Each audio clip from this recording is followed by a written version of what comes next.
Coming at you recorded live from Kerplunk Studios, somewhere around Michigan. Yeah, going on my follow-up videos, Trump derangement. It seems like I've had a spell of the Trump derangement syndrome, and I do need help.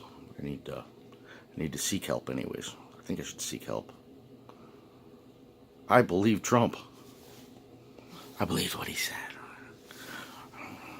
Yeah,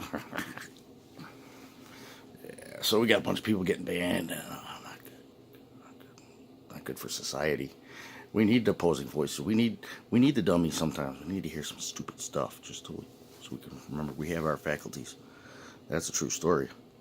So if you start banning stupid people, you might as well ban everybody. Own it. That's what it is, you know. So, and always be prepared to bug out if you have to. I might do a coffee in the woods section later on today. That's just kind of like that segment there is like, it was deep thoughts, how people should treat each other. Yeah. No, old Kerplunk was going through a rough time, family stuff. Anyway, yeah, basically, yeah, bad news. But that's what happens when you're loyal people. You want to help protect them. Sometimes you get emotionally attached to them. So that's what I'm saying about this Donald Trump.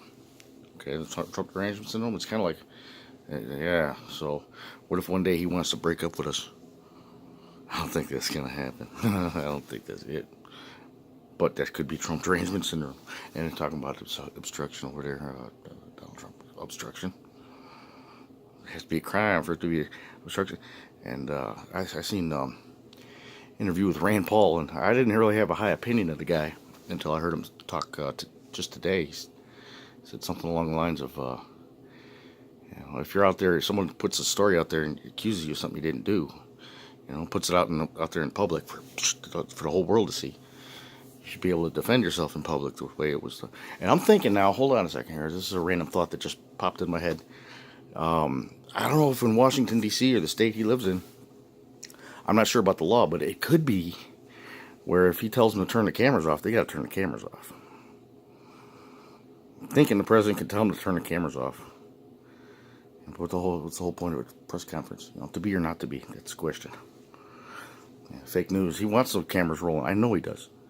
He's trying to tell us something. But it's like right each other. He says something. You got to wait a few days. You can't just go, look what he said. You can't do that. That's what the Democrats are doing. Yeah, let them put their foot in their mouth, A lot of times in the past, why'd he do that? And I hear a lot of criticism coming from the right side, because you got Trump derangement syndrome, brother. Trump derangement syndrome. But yeah, this is Kerplunk Studios 1. And be careful of that, man. That stuff's catchy. If you don't see someone with a smile, come on in your ears. If you like what you see, go down the bottom there and you make a comment. You click the little thumbs or the sour face thumbs down. I don't care. And always be prepared. You gotta have a little system. I got my there it is there, and stuff. My stuff. So yeah, gotta have a plan B. But that's what I got going on here. Kerplunk Studio 1. If you don't see someone smile, get one ears.